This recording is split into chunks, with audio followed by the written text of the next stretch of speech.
Բարի երեկո, Ազատություն TV-ի ուղիղ եթերը լրատվական կենտրոնն է շարունակում։ Առաջիկա րոպեներին դիտեք։ Մեծ անակնկալներ չեն լինի, Դաշնակցությունը մարտին կհայտարարի վարչապետի թեկնածուի անունը, ինչպես նաև առաջիկա ընտրություններում դաշնակիցներին։ Ընդդիմության միասնական քվեն լինելու ավելին, քան իրենց։ Քննչականը Աչափնյակի սպանության դեպքի կասկածյալներին մեղադրանք է առաջադրել, բայց շրջանցել են, թե ով է գլխավոր կասկածյալը ու արդյոք գտնվել է, թե փախուստի մեջ է։ Хочу поблагодарить всех людей, которые переживают за меня. Դատավճռի հրապարակումից հետո Բաքվի բանտում պահվող Ռուբեն Վարդանյանն առաջին անգամ խոսեց։ Ծափաթաղում 3-ամյա Տիգրանի սպանությունից հետո 3.5 ամիս խնամքի կենտրոնում անցկացրած նրա քույր եղբայրները կապրեն մոր հետ։ Տան մեջին իրանց ավել լավ են զգում, քան թե այլ տեղեր։ Գերագույն դատարանը Թրամփի մաքսատուրքերի մեծ մասը անօրինական է ճանաչել։ ԱՄՆ նախագահը բոլոր երկրների համար սահմանել է նոր 10% մաքսատուր։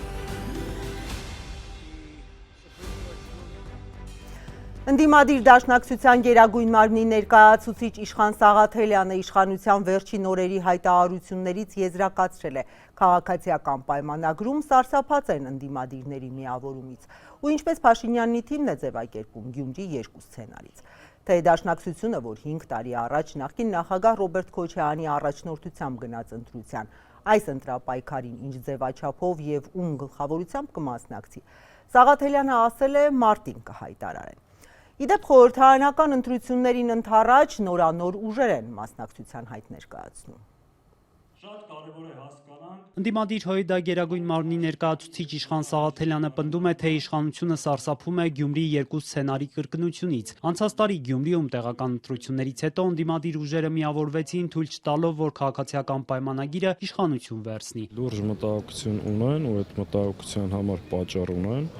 ու ճիշտ են անում, որ մտահոգվում են, որ ընդդիմության միասնական քվեն լինելու ավելին, քան իրենց։ Վերջին օրերին իշխողուժից պարբերաբար զգուշացնում են, որ թույլ չեն տալու երկրորդ նախագահ Ռոբերտ Քոչարյանի, միլիարդատեր գործարար Սամվել Կարապետյանի ու Բարգավաճ Հայաստան կուսակցության ղեկավարած Գագիկ Ծառուկյանի առաջնորդած ուժերը միավորվեն ու կոալիցիայով իշխանություն վերցնեն։ Ծոցորակներ էլ կտեսնեք, Գյումրի 2 օպերացիա չեք տեսնի։ Չպիտի թույլ տանք Քոչարյանին, ռուսաստանցի օլիգարխին ու տեղական բելարուսամետ հակումներով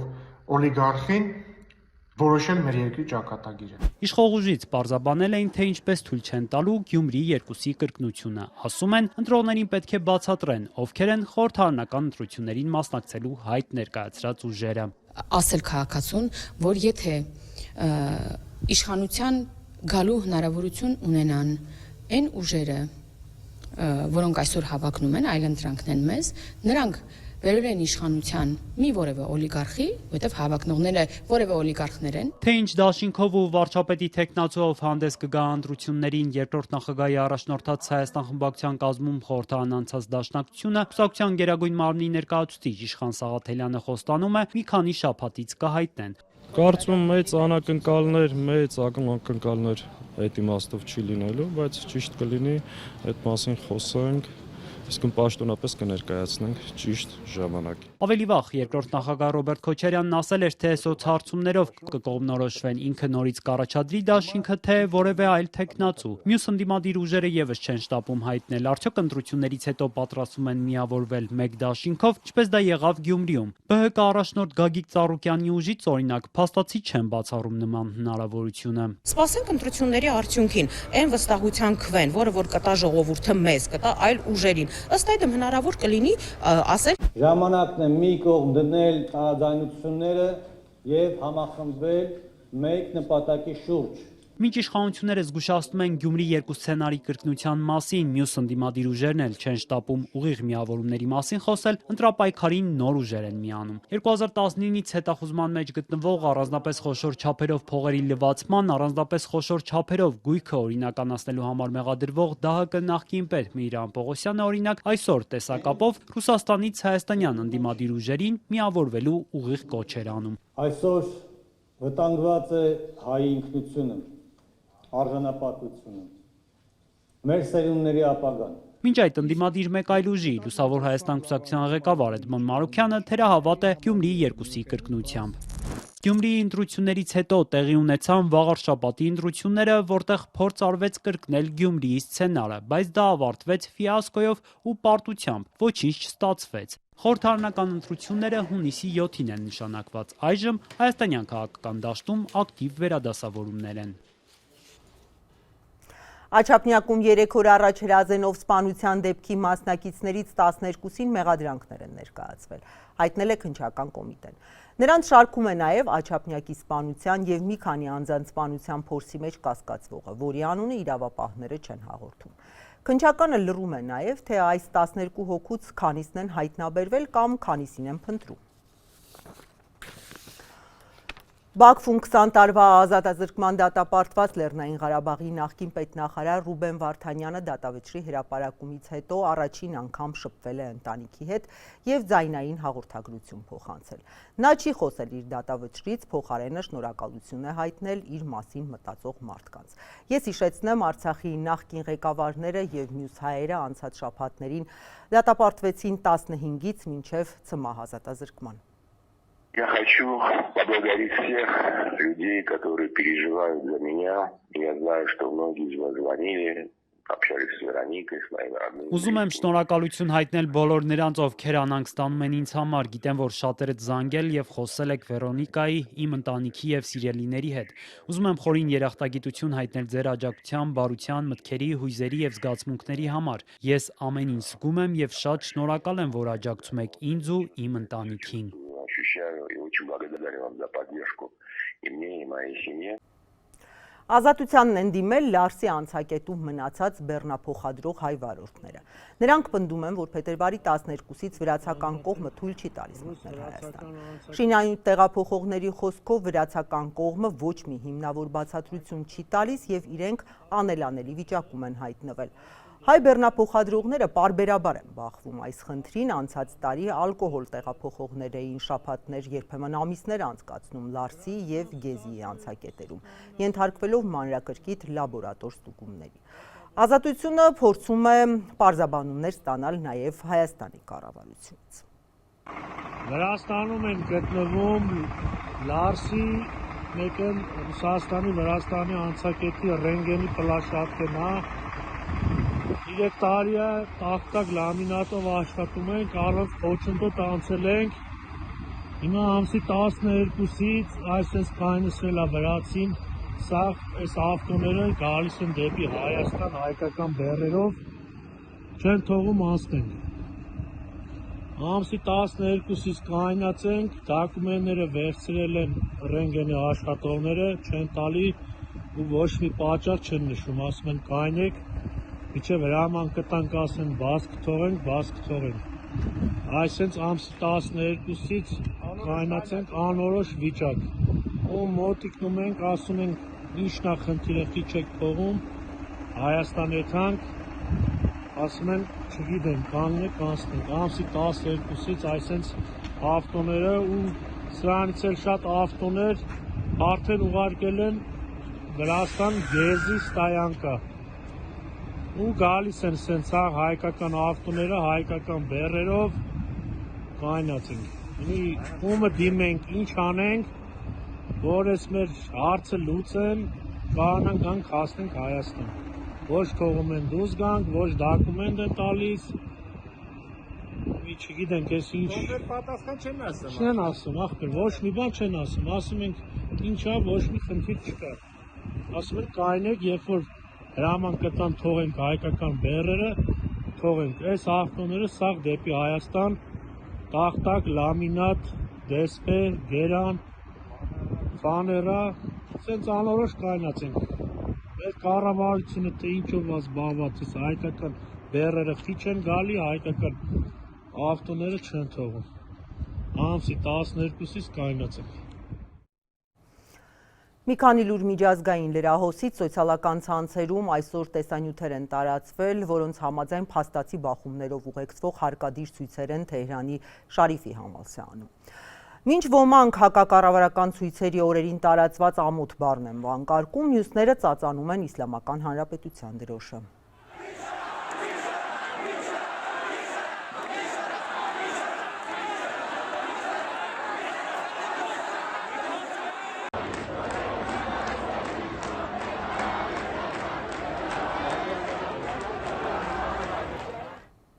Երեկ նախագահ Դոնալդ Թրամփը պնդել էր, թե Իրանում տարեսկզբին տեղի ունեցած հակակառավարական ցույցերի ընթացքում իշխանությունները 32,000 մարդու են սպանել։ Պաշտոնական Թեհրանը այսօր Միացյալ Նահանգների նախագահից ապացույց է պահանջել, պնդելով, որ 3117 մարդ է զոհվել, նրանցից 200-ը անվտանգության ուժերից են եղել։ ՄԱԿ-ի գլխավոր քարտուղարը այսօր կոչ է արել դիվանագիտությամբ լուծել ԱՄՆ-ի եւ Իրանի տարաձայնությունները, հայտնել է Գուտերեշի խոսնակը։ Մեզ շատ է մտահոգում տարածաշրջանում ռազմական պատրաստությունների, զորախաղերի եւ ռազմածովային ուժերի ավելացման պատճառով սրված ռետորաբանությունը։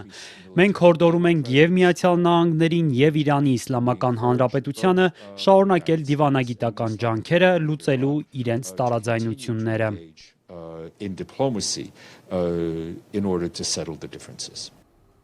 Այս կոչից առաջ ՄԱԿ-ում Իրանի մշտական ներկայացուցիչը գլխավոր քարտուղարին նամակ էր ուղարկել, դրանում դիվանագետը շեշտել էր, որ Իրանը պատրաստվում է կիրառել ՄԱԿ-ի կանոնադրությամբ սահմանված ինքնապաշտպանության իր իրավունքը, խոստանալով վճռորոշ արձագանք ցանկացած ռազմական ագրեսիայի։ ԱՄՆ նախագահը, որ երկշաբաթյա վերջնաժամկետ է տվել Թեհրանին, երեկ չէր բացառել Իրանի նկատմամբ սահմանափակ հարվածը։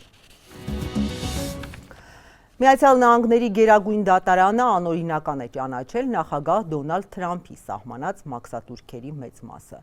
Ըստ Wall Street Journal-ի, դրանք վերաբերում են աշխարհի գործնականում բոլոր երկրներից ներմուծման փոխադարձ մաքսատուրքերին եւ Կանադայից, Մեքսիկայից ու Չինաստանից ներկրվող ապրանքների 25%-անոց մաքսատուրքերին։ Դատարանը վճռել է, որ Թրամփը գերազանցել է իր լիազորությունները։ Որոշումը չի առնչվում պողպատի, պղնձի եւ ալյումինի մաքսատուրքերին։ Համաձայն դատական որոշման մաքսատուրքերն արդեն վճարած ընկերությունները կարող են Միացյալ Նահանգների ֆինանսների նախարարությունից պահանջել դրանց վերադարձը։ Ինքը Թրամփը դատարանի որոշումը որակել է խայտառակություն, հրամանագիր է ստորագրել աշխարհի բոլոր երկրներից ներմուծումների համար սահմանելով 10% մաքսատուրք։ Այս գիշեր Ռուսաստանի զինված ուժերը Ուկրաինայի վրա հարձակվել են Իսկանդեր-M բալիստիկ հրթիռով եւ 120 անօդաչու թռչող սարքերով, հայտնել են Ուկրաինայի ռազմաօդային ուժերը։ Անօդաչու թռչող սարքերի գրոհի հետևանքով ավերածություններ կան Օդեսայի երկու շրջաններում, վնասվել են 100-ից ավելի բնակարաններ, էներգետիկ ենթակառուցվածք։ Խերսոնում այսօր առավոտյան ռուսական անօդաչուն պայթուցիկ է նետել ուղևորներ տեղափոխող միկրոավտոբուսի վրա։ Վնասվածքներ են ստացել վարորդը եւ 2 կին, հաղորդել է մարզի ռազմական վարչակազմը։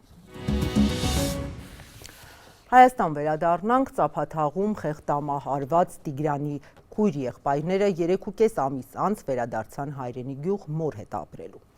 3-ամյա որդուն ըստ մեղադրանքի հայրն էր սպանել։ Ողբերգական այս պատմությունից հետո նրանց ընտանիք վերադառնալու հարցը ըստ մասնագետների քննարկել են, երեխաներին ժամանակավորապես են որոշել թողնել մոր խնամքին։ Ծափաթաղում խեղդամահարված 3-ամյա Տիգրանի քույրն ու 3 եղբայրները տուն մայրիկի մոտ են վերադարձել։ Երեխեքը շատ լավ են, շատ ուրախ եմ մամայի մոտ են ամեն ձևի, հենց որ առանց երեխեքի ես չեմ կարողանում եմ, երեխեքն էլ առանց ինձ չէին կարող մնալ։ Տան մեջին իրանց ավելի լավ են զգում, քան թե այլ տեղեր։ Ողբերգությունից հետո նրանք տեղափոխվել էին երեխաների պաշտպանության Մարդիգյան կենտրոն, շուրջ 3.5 ամիս այնտեղ էին։ Եղբայրներից մեկը հաստատված հոգեբուժական ախտորոշում ունի, մյուսը համր երեխան ականատես էր եղել, թե ինչպես է հայրը խեղդում փոքր եղբորը։ Այն երեխան, որը ուներ նաև հոգեկան առողջության խնդիրներ, չէր խոսում, կրկնօրինակում էր հոր վարքը, եղբոր հանդեպ եւ այլն, փորձում էր մեր կենտրոնում դա այլ երեխայի նկատմամբ կիրառել, բավականաչափ խաղաղվել էր արդեն, բավականաչափ հավասարակշռված վարքեր ցուցաբերում, բայց նորից սկսել էին ոչ այնքան ցանկալի վարքաձևեր, բայց այս անգամ այդ ամենը կառուցված էր նրա վրա, որ մորը կարոտում էին, շատ բնական, շատ նորմալ իրավիճակ։ Էմոցիաները մի կողմ, կենտրոնի տնօրենի խոսքով ամենակարևորն այն էր, որ համոզվեին երեխաների մայրը տեղյակ չի եղել ամուսնու սարսափելի պլանից։ Հաշվի առնելով այն հանգամանքը, որ հանձնաշողովը համոզվել է, որ մայրը որևէ կապ չունի հոր արարքի հետ, այդպես չի, որ իմացել է եւ չի հայտնել եւ այլն, հետեւաբար ինքը որևէ վտանգ իր երեխաների համար չի ներկայացնում։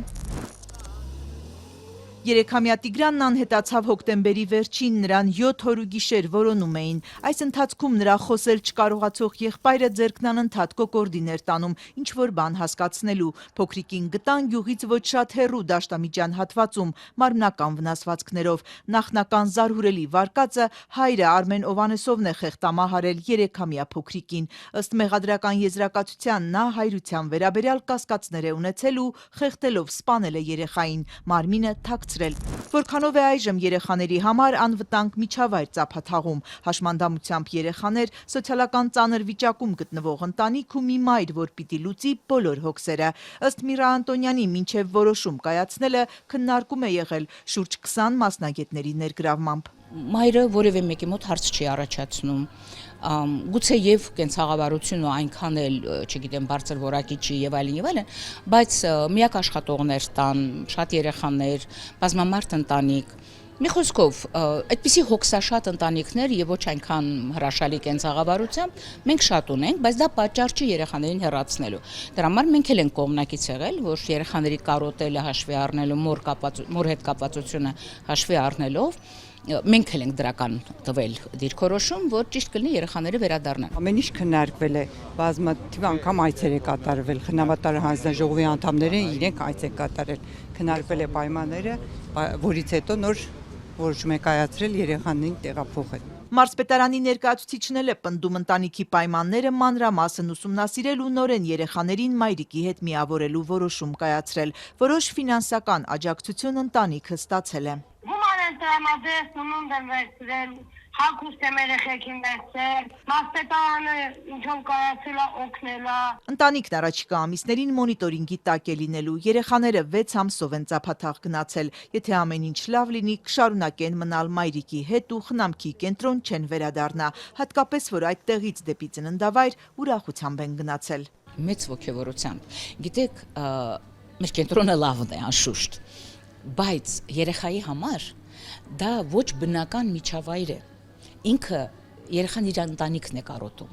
իր լավ թե վատ պահող մամային է կարոտում, ու դա այնքան նորմալ է, այնքան բնական է։ Մենք ուրախանում ենք, երբ որ երեխաները սկսում են անհամբերություն ցուցաբերել իրենց մեր կենտրոնում, ու հասկանում ենք, որ դա նշան է, որ պետք է վերամիավորվի, արդեն ժամանակն է։ Երեխայի իրավունքների փորձագետ Միրա Անտոնյանը շեշտում է, թե պետքրեական պատմություններն անկանխատեսելի են ու հնարավոր նույնիսկ սոցիալական արդյունավետ պաշտպանություն ունեցող երկրներում, սակայն Ծափաթաղի ողբերգությունից գուցե հնարավոր կլիներ խուսափել։ Լավ համակարգ նշանակում է, որ այնտեղ, որտեղ բնակիչներն են ապրում, ու ճիշտ այնպես ինչպես ունենք բժիշկ, ճիշտ այնպես ինչպես ունենք հուսամ ունենք յուրաքանչյուր գյուղում կամ գոնե բուժքույր, ճիշտ այնպես ինչպես ունենք ադմինիստրատիվ ներկայացուցիչ, ես ինչ գիտեմ, ոստիկան եւ այլն, անպայման պիտի լինի նաեւ սոցիալական հարցերով զբաղվող մեկը։ Այդ դեպքում այդ վաղ նկատելը, վաղ ահազանգելը հաստատ ավելի լավ տեղի կունենա։ 3-ամյա փոքրիկի սպանության գործն այժմ Գեղարքունիքի մարզի առաջին ատյանի դատարանում է։ Դատական նիստը մարտի 12-ին է։ Մեկ ամսից ավելի շարունակված Ախթալայի լեռնահարստացման կոմբինատի 50 հանքափորների գործադուլը այսօր ավարտվեց։ Աշխատակիցների եւ ղեկավարության հաշտության հովանավորը մարզպետն է։ Նոր տարուց հետո սկսած բողոքը նրանք մտադիր էին կառավարության առջև շարունակել, հենց այս տեղեկությունից հետո էլ Լոռու ՔՊԱ-ական մարզպետը հետաքրքրվել է թեմայով։ Ախթալայի լեռնահարստացման կոմբինատում ավելի քան 1 ամիս տևած գործադուլն ավարտվեց։ 50 հանքափորներ այսօրվանից վերադառնում են ստորգետնյա հանքախորշեր։ Լոռու մարզպետարանում տեղի ունեցած բանակցություններից հետո կողմերը համաձայնության են եկել։ Անհատական պլանի կատարման դեպքում աշխատողները կստանան 20% հավելավճար։ Հանքափոր Արշալույս Մատինյանը փաստում է, սա երկկողմանի զիջումների արդյունք է։ Մարզպետարանում համաձայնության Ոնց է պայմանավորվել։ Որ 15 օրվա մեջ մեր նոր պայմանագրերը իրանք բանկանեն ու եթե անհատական պլան տալու դեպքում ու գործը կատարելու դեպքում 20-30% պրեմիա տեն տա։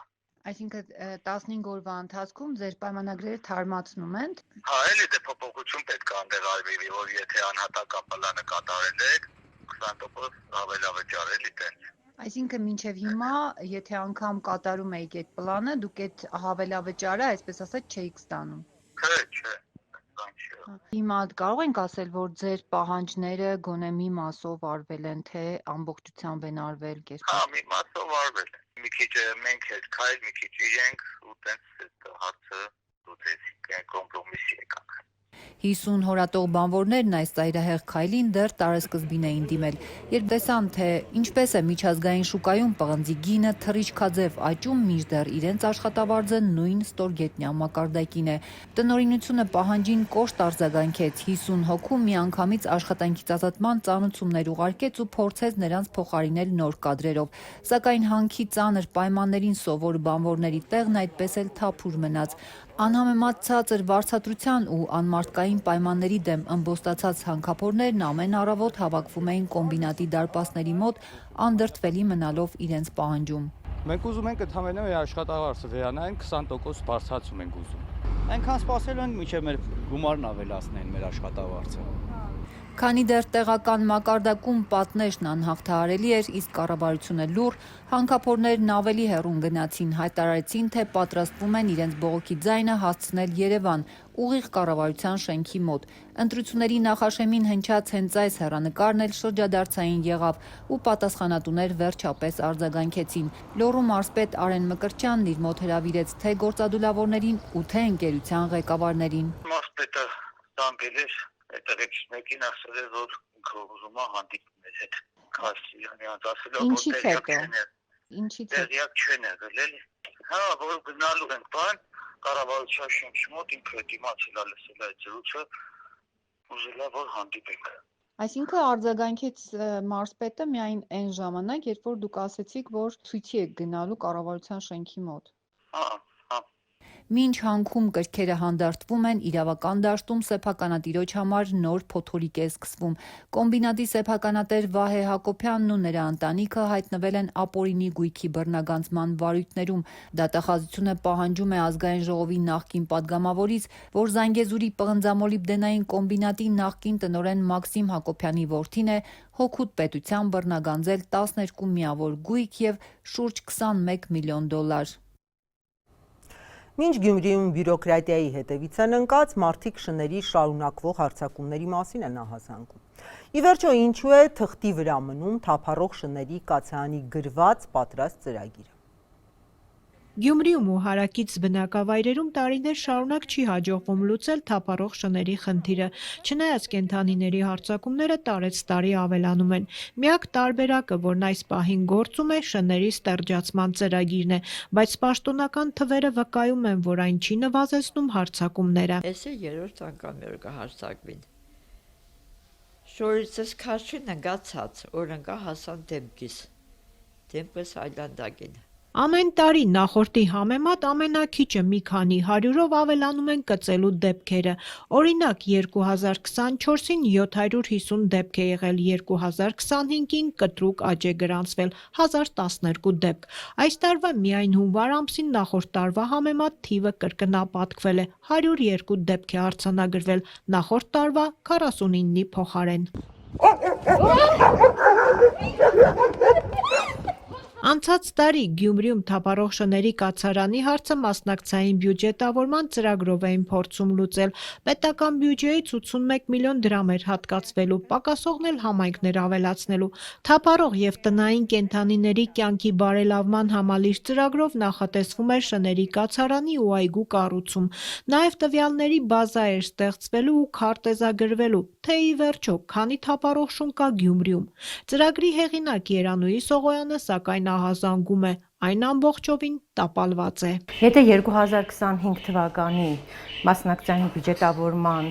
ուրեմն չափանիշներով նայենք, իմ կարծիքով ինքը տապալված է։ Ծրագրի իրականացման ժամանակահատվածը համընկավ Գյումրիի Ավագանու արտահերթ ընտրությունների հետ, մինչև քաղաքային նոր իշխանությունը ձևավորվեց, մասնակցային բյուջետավորման ծրագրի իրականացման համար պահանջվող 10 ամսվա փոխարեն 5-ից 6-ն էր մնացել։ Շների կացարանի նախագիծ կա, բայց ոչ մի շինարարական ընկերություն հայտ չի ներկայացրել, որ այն կառուցի։ Գյումրիի կալանավորված քաղաքապետին փոխարինող առաջին տեղակալ Ավետիս Առաքելյանը Ավագանու վերջին նիստին ասաց, թե փորձել են շինարարներին համոզել, որ մրցույթին մասնակցեն, բայց չեն հաջողել։ Շինարարների ինչ ասեմ, որդորել ենք, խնդրել ենք, շահագրգռել ենք, թե եկեք մասնակցեք այս մրցույթին։ Մենք էլ չենք կարող, գնումները թույլ չի տալիս, օրենքը թույլ չի տալիս, որ ուղիղ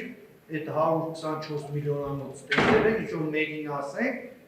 թե արի ուղիղ քեզ այդ պայմանագիր կնքենք և դու արա։ Իսկ թե ինչու է տապալվել շների կացարանի համալիր ծրագիրը, Երանուհի Սողոյանը իր դիտարկումն ունի։ Նախ կարծում եմ, որ ցկցկումները եւ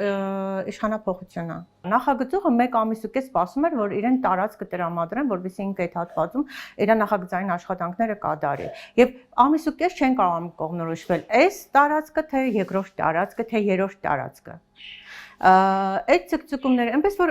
նախագծային աշխատանքները մինչև եղավ ավարտվեց, օգոստոսի 28-ին նոր շինարարի մրցույթ հայտարարվեց։ Նախընտրական ժամանակահատվածում հատկապես ԿՊ-ն նկատի ունենալով մասնակցային բյուջետավորման այս ծրագիրը խոսում է շների կացարան կառուցելու ու հարցն այս ձևով լուծելու մասին։ Քաղաքական մի քանի ուժեր եւս նման խոստում տալիս էին։ Արդյոք ծրագրի տապալման պատճառը քաղաքական է, մասնավորապես այն, որ ԿՊ-ն Գյումրիում չկարողացավ իշխանության գալ։ Ես ցավում եմ, որ ամենաապաքաղաքական, ես կասեի կենթանա-կենտրոն, որովհետև այն նախագծը եւ այն չափորոշիչները եւ այն ամեն ինչը, որ մենք արել ենք, գրել ենք, դրել ենք, այդ ներվը, այդ ամբողջը եւ այլն, դա կենթանա-կենտրոն այս կառույցը,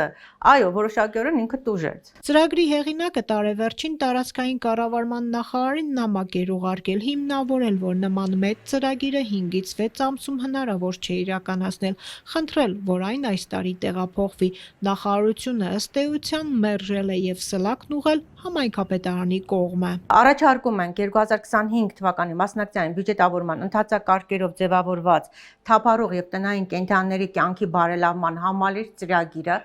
ուզում եմ համալիր ծրագիրը, իրականացումը դիտարկել համայնքի 2026 թվականի բյուջեի հնարավորությունների շրջանակում։ Փոխքաղաքապետ Ավետիս Առաքելյանը արդեն իսկ հայտարարել է, որ տեղական իշխանությունը նախատեսում է այս տարի արդեն տեղական բյուջեի հաշվին կացարան կառուցել։ Քաղաքապետարանը ստանձում է առնում շների կացարան կառուցելու համար։ Ասում եմ, կացարան, լաբորատոր մասը, մասնագիտական մասը, թողնում եք մեկում, բայց համայնքի գումարներով, քաղաքի գումարներով կացարան են կառուցելու։ Իդեպ կառավարության որոշում կա, ըստ որի այս տարվանից քաղաքային բնակավայրերը իրենց տեղական բյուջեներով պետք է լուծեն թափառող կենդանիների կացարանների հարցը։ Երանուհի Սողոյանի համար անհասկանալի է, թե ինչպես քաղաքային իշխանության դանդաղկոտության պատճառով պետբյուջեից հատկացված գումարը ետ գնաց ու բեռը մնաց առանց այն էլ հազիվ հերիքող տեղական բյուջեի վրա։ Գյումրիի 2026-ի բյուջեն 7.5 միլիարդ դրամ է, համեմատության համար ավելի քիչ բնակչություն ունեցող Արտաշատինը 6 միլիարդ դրամ է։ Այս թողարկման համար այսքանը, ես ձեզ հրաժեշտ եմ տալիս ազատություն.am կայքում լուրերը թարմացվում են, հետևեք սոցցանցերի մեր էջերում, ևս թարմացումներ կան, բաց մի թողեք այլ թեմաներով նույնպես։ Հաջողություն։